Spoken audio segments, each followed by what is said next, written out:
ये घोष कर ले, क्योंकि नाम लेने से यह मुखारबिंद तो पवित्र होता ही है, अतः अंतःकरण भी पवित्र हो जाता है। आइए बुलंद स्वर में गुरुदेव का एक बार और जय घोष कर ले। बोलिए प्रेम से श्री सद्गुरु महाराज की जय। अखंड मंडलाकारं व्याप्तनेन चराचरं तत्पदं दर्शितं येन तस्मै श्री गुरुवे नमः। परम गुरुवे नमः। परापर गुरुवे नमः।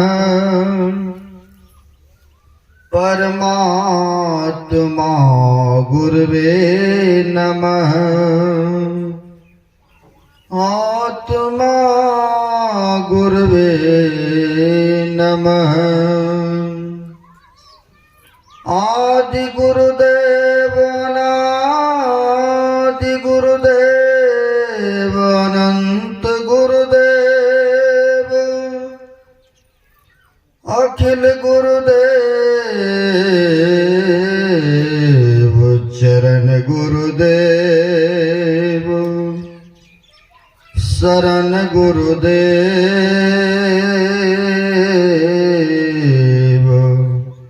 श्री गुरु महाराज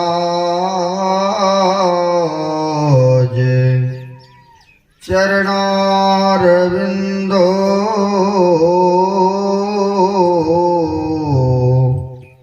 नमो नमस्ते। श्री गुरु महाराज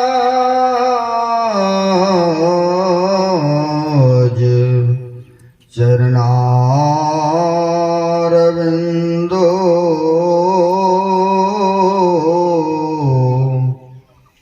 नमो नमस्ते।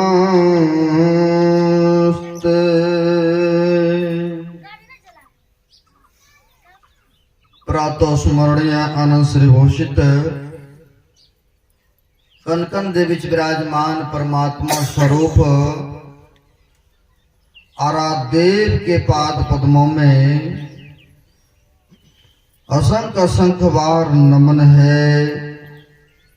तीर्थों को भी पावन करने वाले मंचस्थ पूज्याति पूज्य साधु चरण आए हुए सदगुरु के भक्तगण सभाओं को सादर बनगी। अभी हम आप पवित्र ग्रंथ जो कि पूरे विश्व में यह ग्रंथ प्रसिद्ध है, उस रामचरितमानस के 7वें सोपान उत्तर कांड से मनुष्य शरीर के विशेषता के बारे में सुन रहे थे। यूं तो समय अधिक हो चुका है, थोड़े बोलूंगा, 5 बजे से ऊपर हो गया है, क्योंकि ज्यादा समय तो उधर ही ले लिया। फिर भी तो अभी हम लोग सुन रहे थे मनुष्य शरीर के विशेषता के बारे में।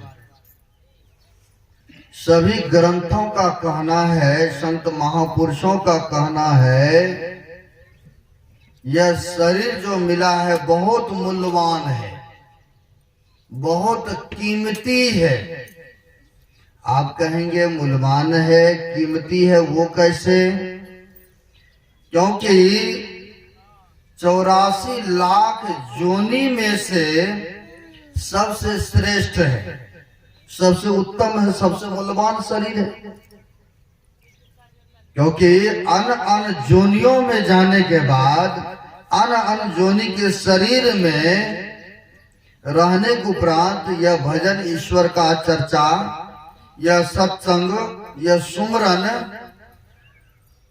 अन्न जोनि में संभव नहीं है, क्योंकि मनुष्य शरीर में ही संभव है। इसलिए कहते हैं सबसे उत्तम शरीर यह मानव का मिला। एक संतों ने कहा है 84 भुक्ति घनी बहुत सहयो जम मार। अब भारमी फिरियोती के लोक में तिन्हुन मान्यो हार, और तिन्हुन मान्यो हार मुक्ति की चाह न किन्ने। हीरा जन्म पाकर मोल माटी कर दिन्नी। चरण दास कहे सहजिया ना सुमरो करतार। कहते 84 भुक्ति घनी। अभी हम लोग सुने हैं ना 4 खानी में 84 लाख की योनि है। आप लोग पढ़ते हैं या सुनते हैं, कहते हैं 84 लाख योनि 4 खानी में है। आप कहेंगे 4 खानी कौन कौन है? जो नित्य प्रति ध्यान और सत्संग करते हैं या सदग्रंथों का पाठ करते हैं उनको तो पता होगा, और जो नहीं करते हैं उनके लिए नई बातें होंगे, या जिनको विस्मृत हो गया होगा तो सुनेंगे तो याद आ जाएंगे।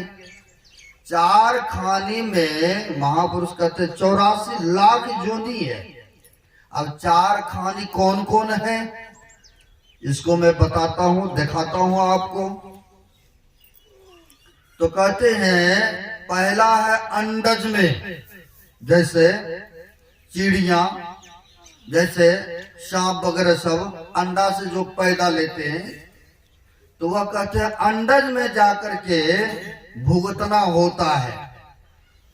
इसमें 84 लाख योनिया। कहते हैं अंडा जो पैदा ले उसे कहते हैं अंडज। और सब में हम लोग भ्रमण किए हैं। भरमी प्रियो बहु बार हो, हम लोग भजन में भी गाते हैं युग युग चौखाने में भरमहु बहु बार हो।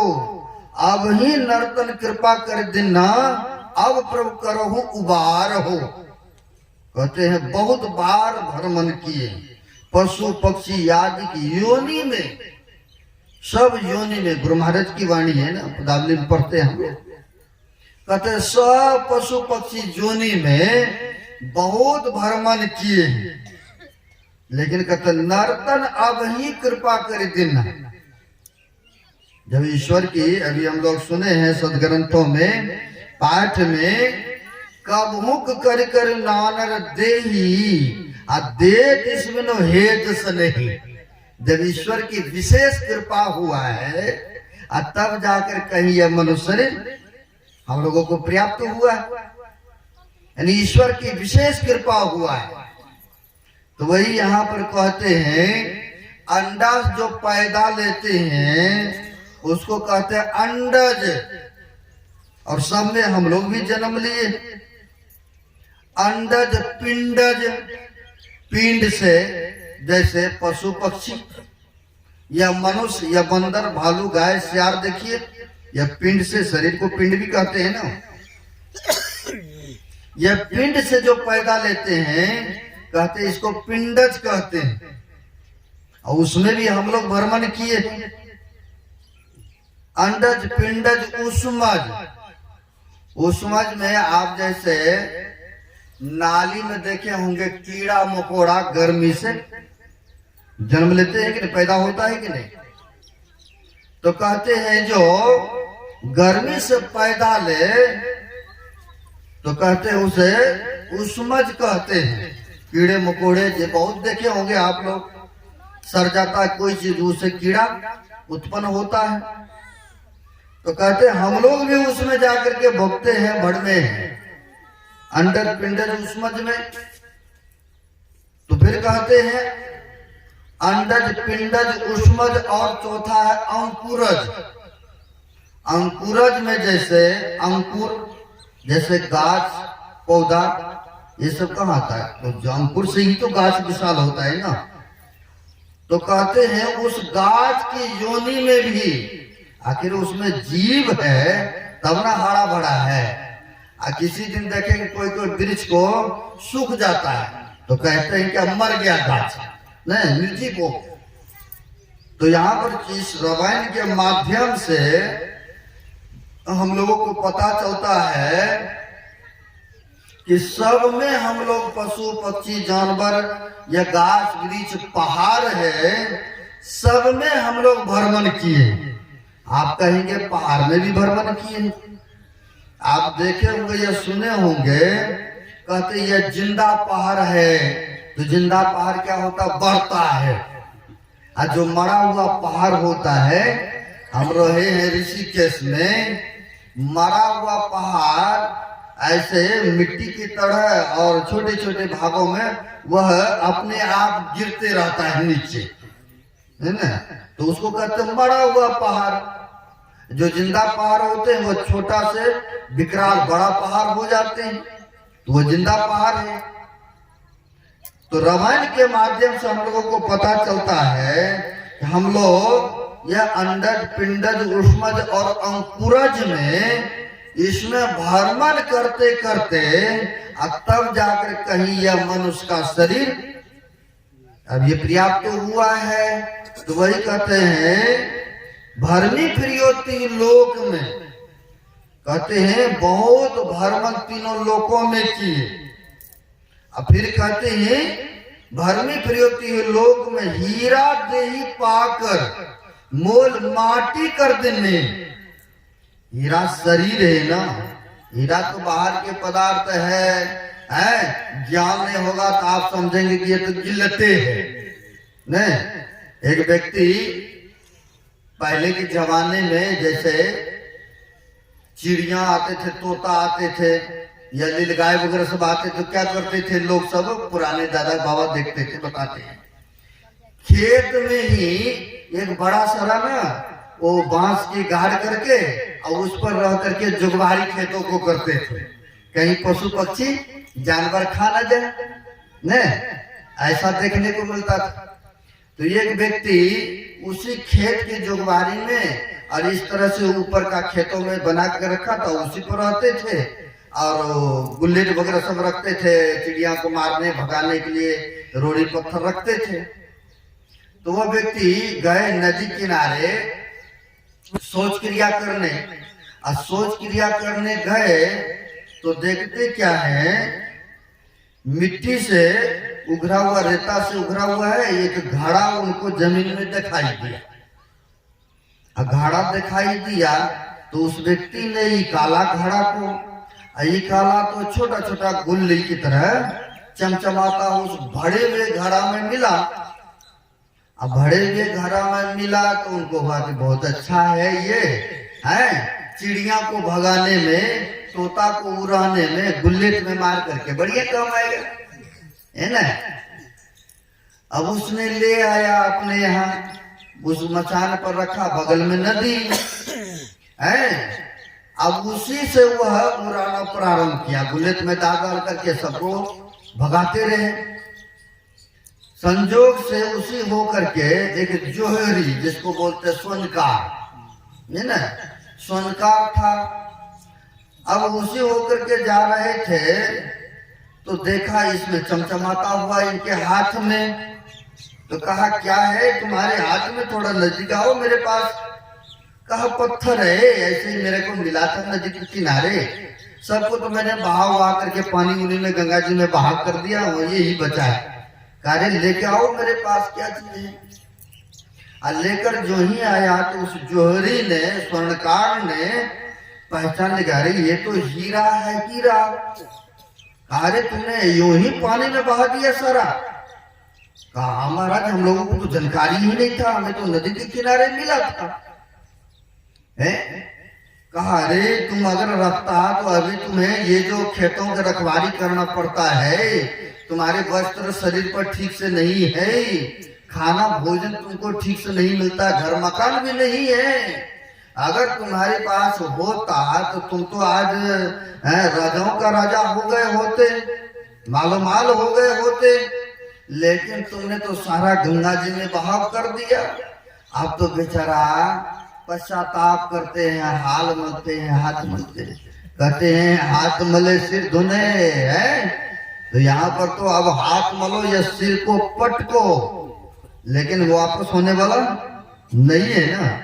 तो वही यहाँ पर महापुरुष कहते हैं हीरा देही पाकर मोल माटी कर दिन है। उस जोड़ी उस खेत वाले को पता अगर होता तो वो माल हो गए होते, कंगाली दूर हो गए होते कि नहीं, लेकिन वह कंगाल के कंगाल ही रह गए। तो वही कहती है शरीर रूपी हीरा पाया है, हीरा। कोई भी चाहते हैं कि हमें मनुष्य शरीर छूट जाए और अभी 2 पांव है और 4 पांव वाला शरीर मिल जाए, कोई भी नहीं चाहेंगे। हमें पशु जोनी पर्याप्त हो, कोई भी नहीं इच्छुक होंगे, है ना।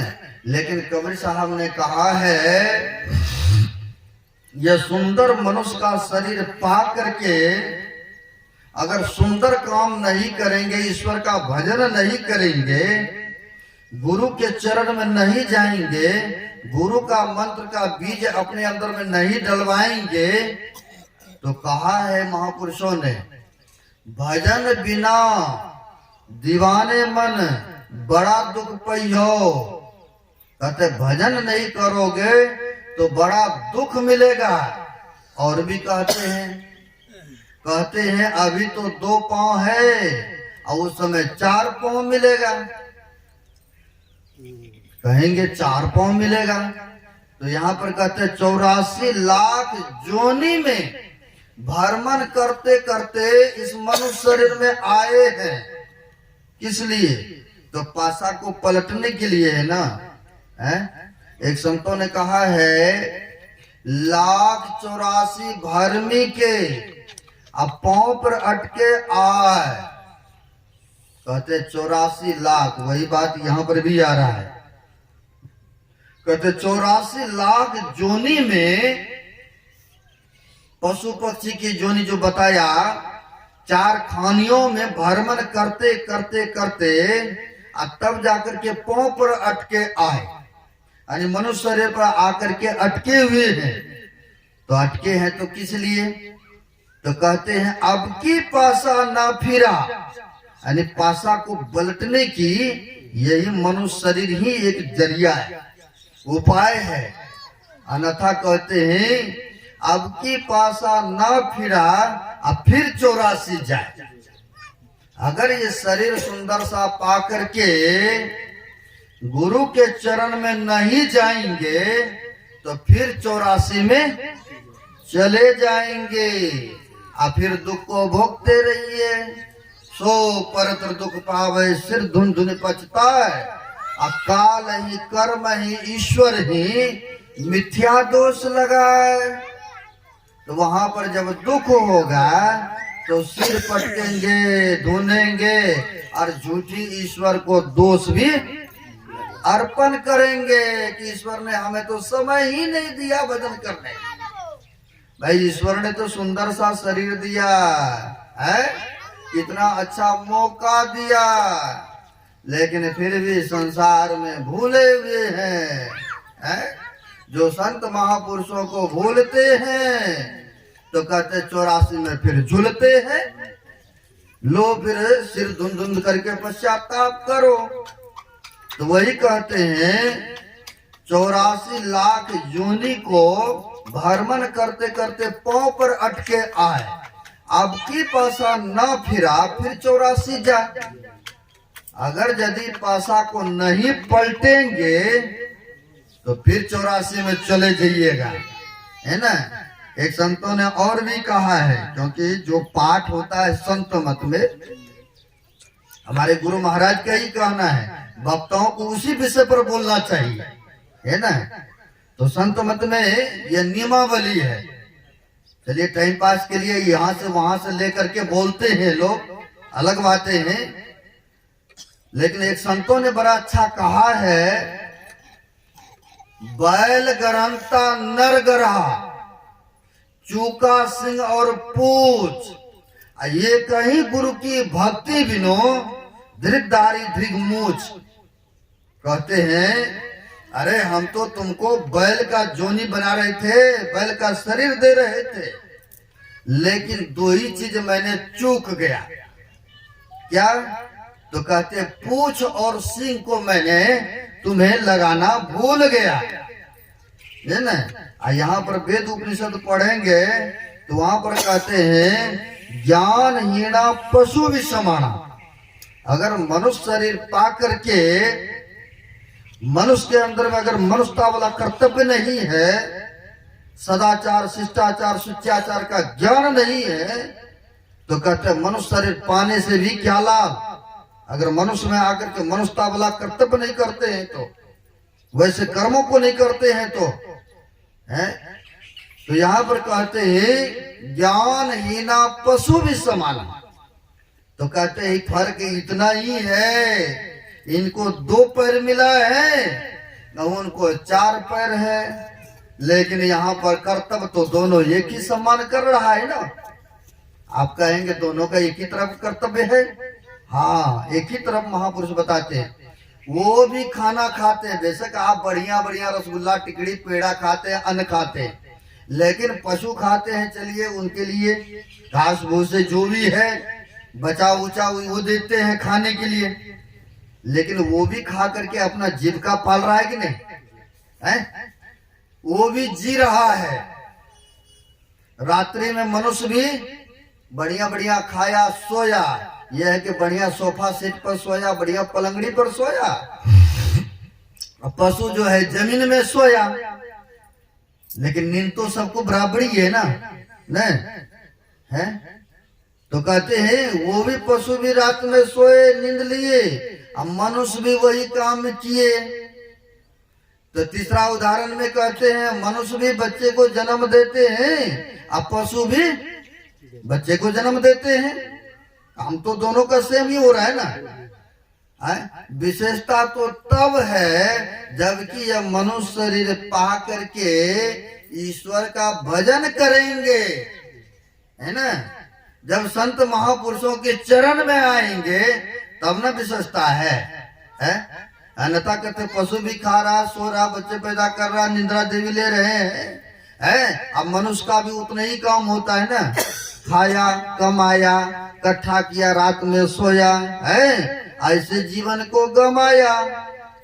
तो वही महापुरुष कहते हैं बैल ग्रहणता, मैं तो बैल का शरीर तुम्हें वरदान कर रहा था, बना रहा था, लेकिन मैंने चूक से तुम्हें मैंने मनुष्य का शरीर बना दिया। तो कहते हैं बैल ग्रहणता नर ग्रहा, यानी नर मतलब होता है मनुष्य, है। तो कहते हैं हमने तुमको मनुष्य बना दिया, लेकिन एक ही गुरु की भक्ति की बिना, यानी मनुष्य शरीर ही तो पा करके गुरु की भक्ति कर सकते हैं ना। पशु तो आकर के बैठ नहीं सकता है सत्संग करने, नहीं आ सकता ना वो। तो कहते हैं एक ही गुरु की भक्ति बिनो दीर्घदारी दीर्घ मूछ, है ना। मानव को भी दाढ़ी मूछे है ना, है। अब बकरा को भी देखिए, पशु को भी देखिए, है। आपको 2 हाथ है मक्खी मच्छर को उड़ाने के लिए, उनका बड़ा सारा पूंछ देखिए, है ना। कान भी है बड़ा सारा, है ना। कोई भी नहीं चाहेंगे कि हमारा यह मनुष्य का शरीर छूटे और फिर हम पशु की जोनी को प्राप्त करें।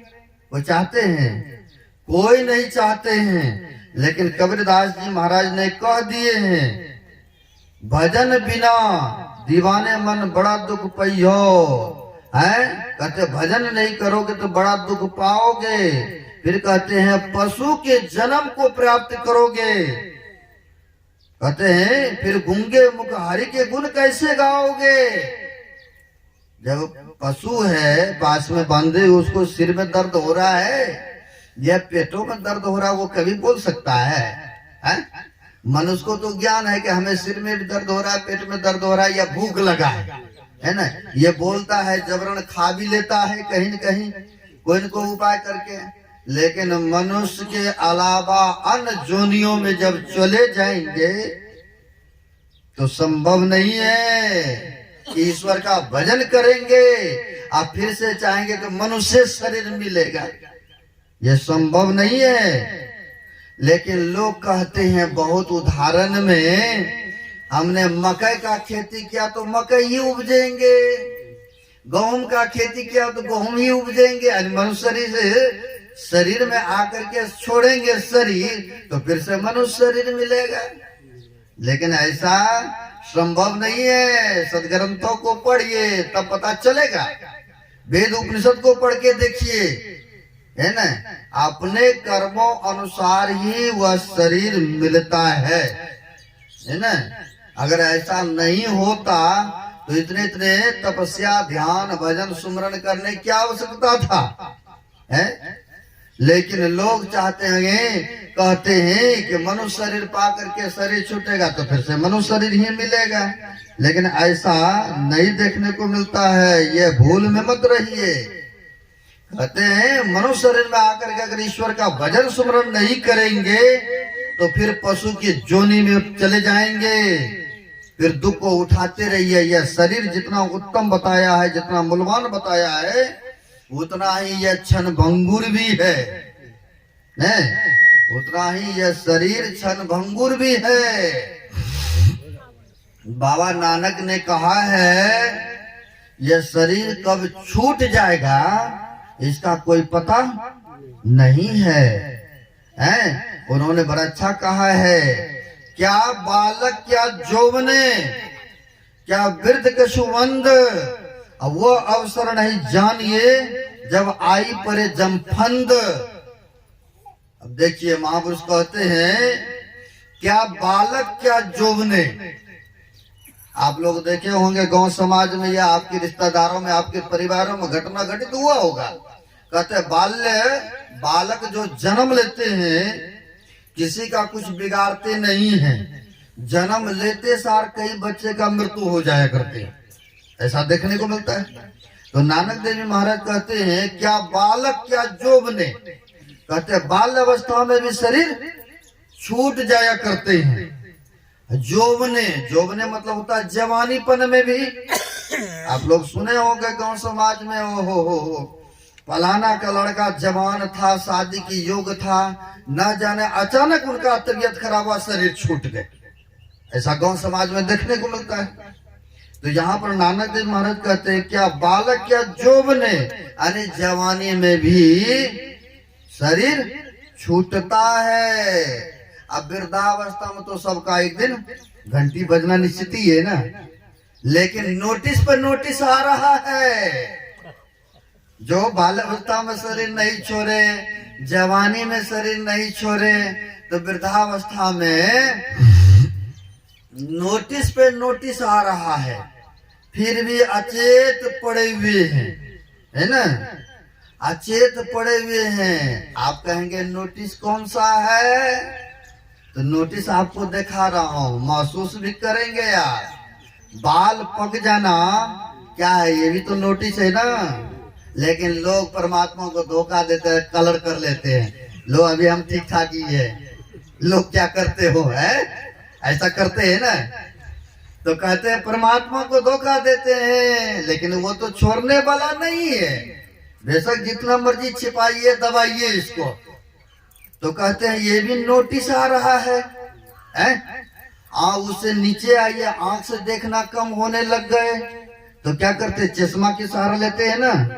ये क्या है, दूसरी नोटिस आ गए ना, है? लेकिन लोग चश्मा का सहारा लेकर के जीते हैं, खाते हैं, काम करते हैं, फिर भी अचेत पड़े हुए हैं, कोई न करेंगे बाद में, है ना। तो कहते हैं दूसरी नोटिस वो आ गया, आंख से देखना कम हो गया। और तीसरी नोटिस जो 32 है ना, 32 आपके नहीं, 32 से ही तो खाते हैं ना, कड़े कड़े चीज को भी दबा देते हैं, खा पी करके वो भी झरने लग जाते हैं, टूट जाते हैं। और जिनके पास ज्यादा ये है ना माया राम, तो डुप्लीकेट भी लगा लेते हैं मुंह में, है ना, पूरे लगा के 32 के 32 लगा लेते हैं, ऐसे भी देखने को मिलता है। लोग वहां भी परमात्मा को कहते हैं हम ठीके हैं अभी, नहीं है, छिपा रहे हैं वहां पर भी, है ना। ये क्या है, तो नोटिस पे नोटिस है ना, है। अब पहले जो चौथी नोटिस देखिए, कहते पहले बहुत शरीर में ताकत था, बलवान थे, और जैसे नॉर्मल होते जाता है शरीर कमजोर हो जाता है कि नहीं है? पहले वाला काम नहीं करता है शरीर।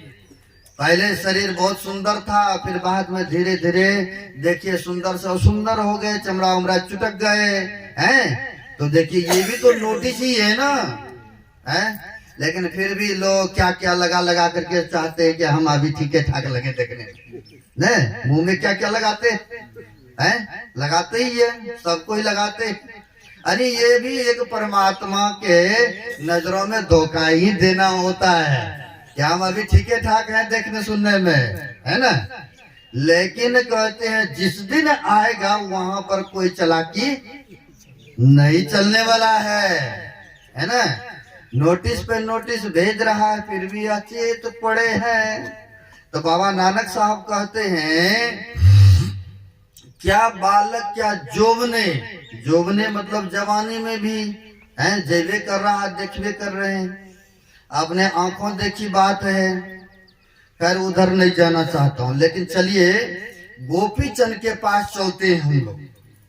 जो गोपी चंद थे गुरु गोरखनाथ जी के चरण में गए थे, और गोपी चंद के पिता भी उतने ही सुंदर, जितना सुंदर कि गोपी चंद थे, लेकिन सुमरन भजन नहीं किया, सत्संग भजन नहीं किया, किसी साधु महात्मा के चरण में नहीं गए थे।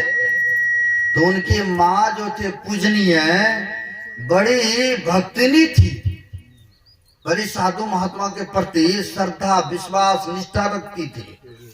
एक दिन के बात है, वो छत पर बैठी थी, अब सोच में पड़ी थी, इतना अच्छा सुंदर शरीर मिला है, हमारा पुत्र है, अगर यह भजन सुमरण नहीं करेगा, संत महात्मा के चरण में नहीं जाएगा, तो जैसे इनका पिताजी खाली ही चले गए, कुछ नहीं किया कर्म धर्म, साधु महात्मा के चरण में नहीं गए, तो वैसे आज न कल क्या पता इनका भी शरीर छूट जाएगा।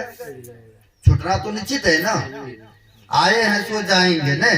राजा रंग फकीर, चाहे राजा हो या फकीर हो, निर्धन हो या धनवान हो, जाना सबको निश्चित ही है ना।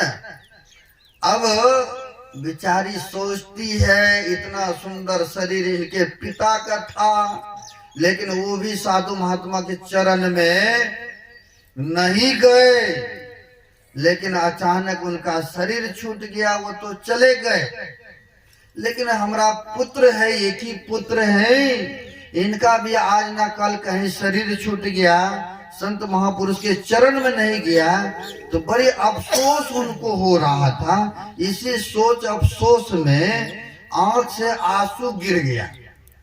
वो नीचे में काम इधर उधर कर रहा था, अब ऊपर से जो आंसू गिरा इनके शरीर पर गिरा, तो देखा कि पानी कहां से बूंदे आ गए। जैसे अभी बारिश के मौसम नहीं है, अगर 2-4 बूंद पानी आपके शरीर पर आ जाते हैं तो आप तो थोड़ा देर के लिए इधर उधर देखेंगे, भी पानी कहां से आ गए। तो वहां पर गोपी चंद ने देखा मेरी माँ छत पर बैठी है, उन्हीं के आंसू गिरा।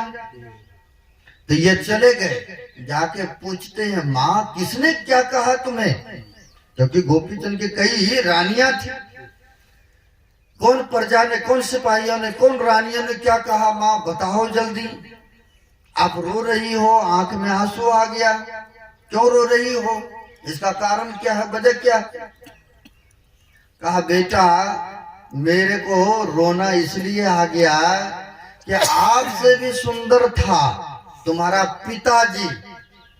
नहीं, कई बार होता है कि बच्चे का भरण पोषण भी नहीं कर पाते हैं, कई बार तो माँ की घंटी बजाते हैं, और कई बार तो पिता जो कमा कमा करके घर मकान दुकान बनाते हैं, सोचते हैं कि चलो अब बच्चे लायक होंगे तो बढ़िया से खाएंगे, बढ़िया से रहेंगे न, लेकिन वह देख भी नहीं पाते, वह दिन वह समय आ भी नहीं पाता है कि पीछे में वह चले जाते हैं।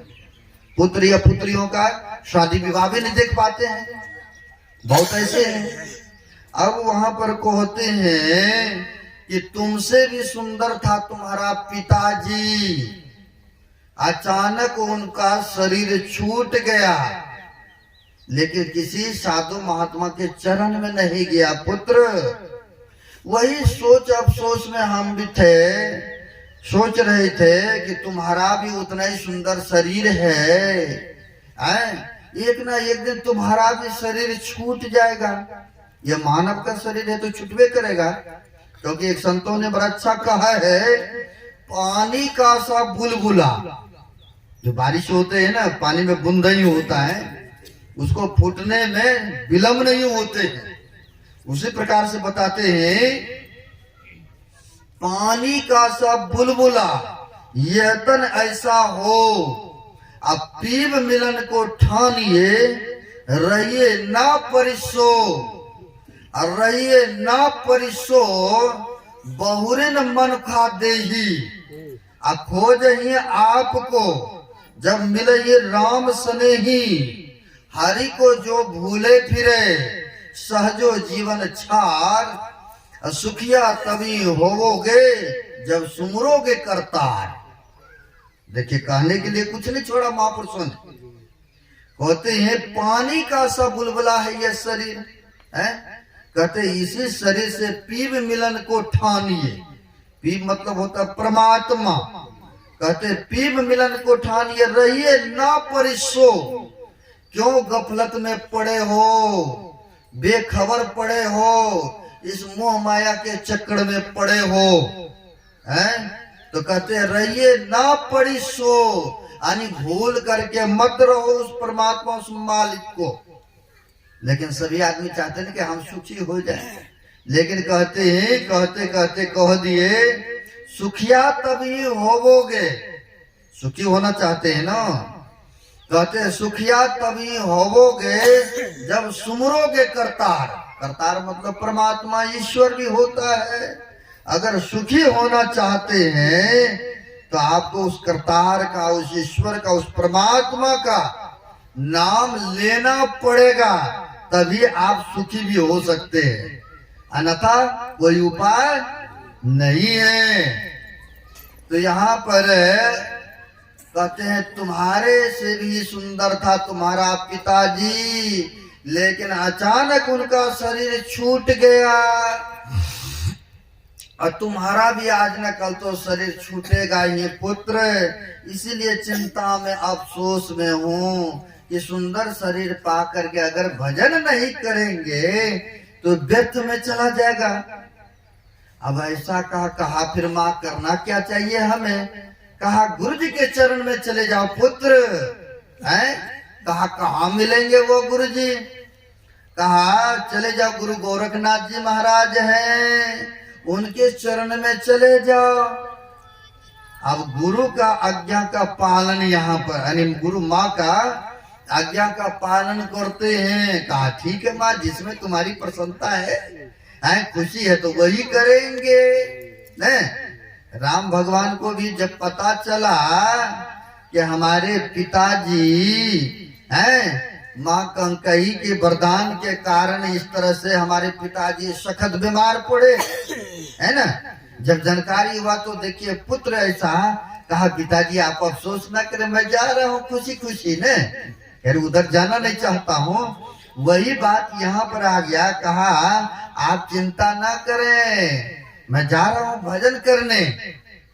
लेकिन आजकल के माँ ऐसा कहेंगे, पिता कहेंगे, बेशक चोर बन जाए, बदमाश बन जाए, शराबी जुआरी बन जाए, लेकिन साधु फकीर ना बने, है ना, ऐसा देखने को मिलता है। लेकिन वो भी माँ थी, है, वो भी माँ थी। कहा बेटा तुम तो बहुत अच्छे सोचे, जा तुम गुरु के चरण में चले जाओ, यह मनुष्य शरीर मिला है उत्तम शरीर। कहा ठीक है मैं माँ जा रहा हूँ, तुम्हारी खुशी के लिए मैं कुछ भी कर सकता हूँ। चले गए। अब उसी राज्य के सीमा के अंतर्गत में, कहा तो यह राजा का पुत्र राजा।